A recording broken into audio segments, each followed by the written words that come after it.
It's Charter Local Edition. I'm Brad Pomerance. We are in Lansing today, inside the state capitol. We are joined by Vanessa Guerra. She is a member of the Michigan House of Representatives. And I think about domestic violence, and it just makes me angry. And I think about modern society and how important the use of the cell phone can be. Right. But so often you may have a husband and wife situation, boyfriend, girlfriend, where, let's just for argument's sake, the boyfriend is paying for the cell phone bill. The husband's paying for the cell phone bill. He's the abuser, and the woman needs her cell phone. She's trying to escape. Right. What's the law today? So recently in Michigan, we just passed a law. Yeah. It was a two-bill package. I had one of the bills. I was a sponsor that allows the victim to separate their phone number from the contract that they share with their abuser to address that very concern. Because previously, the owner of the contract would have to give approval for essentially the victim to take their phone number with them. And so how does that process now work? And so now what a victim could do is they could seek an order from a judge that says, this is my cell phone number, it's shared with my abuser, and then take that order to their cell phone provider and have them take the phone number off of that contract, so they would then have their own contract. Does the phone number stay the same if they so desire? Yes, and that was one of the crucial points about this, is we wanted to ensure that they could maintain their phone number, because so much of our lives is connected to our cell phone number. Of course. It's the number our family has, our doctor's offices have. Anybody that needs to get a hold of us for important information is going to have our cell phone number. And presumably, regardless of the legislation, they could block the abuser from calling. I mean, that's easily done. Right, yes.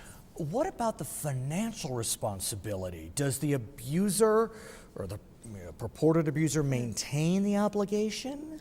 No, they would have their own separate contract now. And so that does pose some concerns, because certainly an abuser, they might not be able to pay that cell phone contract. Meaning the victim. The victim, yes. The victim might not be able to, because the abuser was previously paying for it. But I think moving forward, this bill was really the first of many pieces of legislation in addressing domestic violence in our modern day. It's a step. Right.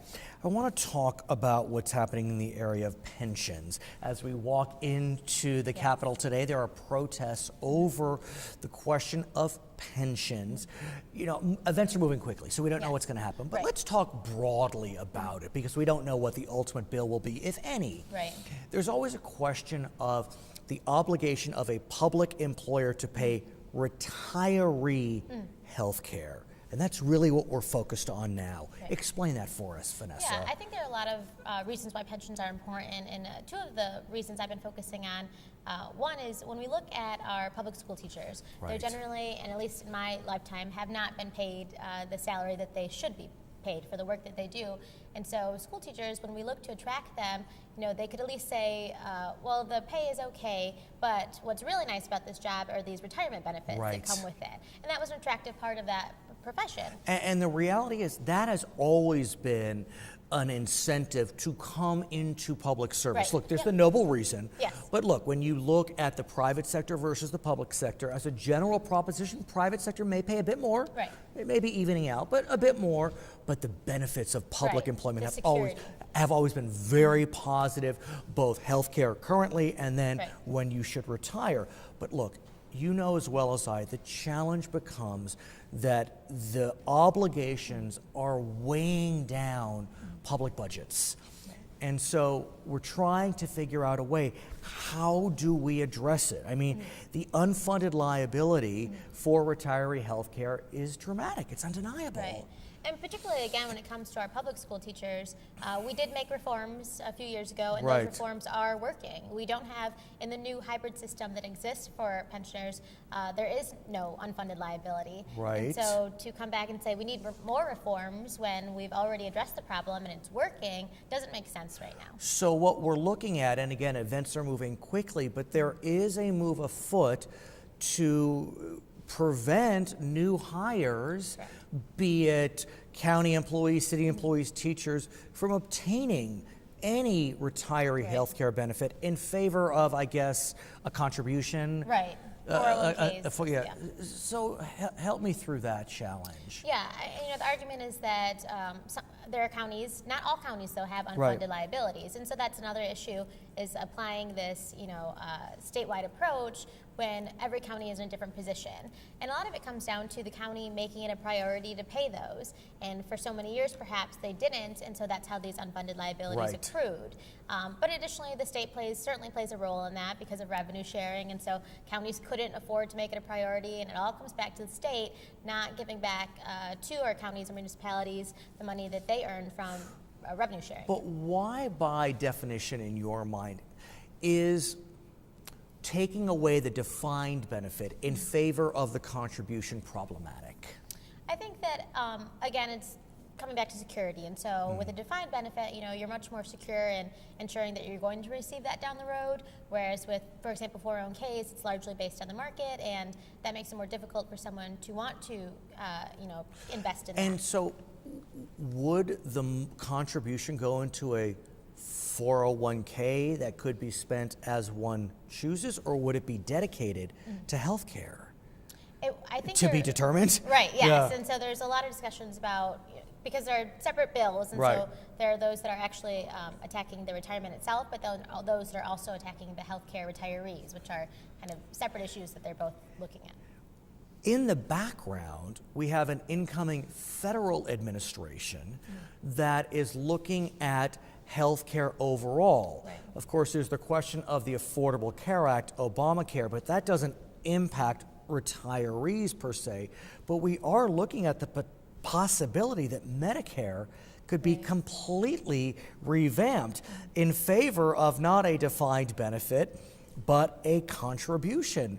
So is the time ripe to be looking at this if on the federal level we may have a completely different structure? Right, I don't think it's right for that reason as well. As I mentioned, currently, because the new system, the reforms that were made a few years ago are working, there's that reason why now is not the right time, but also because we do have a new administration coming in, and people are very fearful of the unknown for good reason.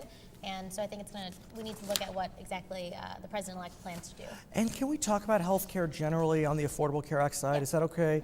Because look, one can say a lot of things about the Affordable Care Act, but what we do know is that in the state of Michigan, the number of uninsured has dropped dramatically.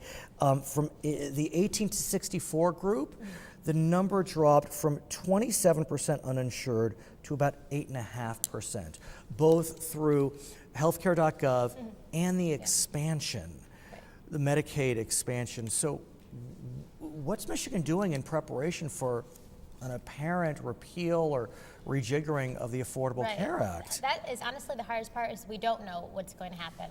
The president-elect has made mention that there are certain parts of it that he likes and that he plans to keep, but we won't really know until he's in office. Right. He's had a campaign that was unlike others, and so we can't really, he's not a very traditional candidate and likely will not be a traditional president, and so we have to really wait and see. And what's interesting about the 1 million folks that now get health care as a result of Obamacare, we'll call it, 650,000 of them are receiving it through the expansion.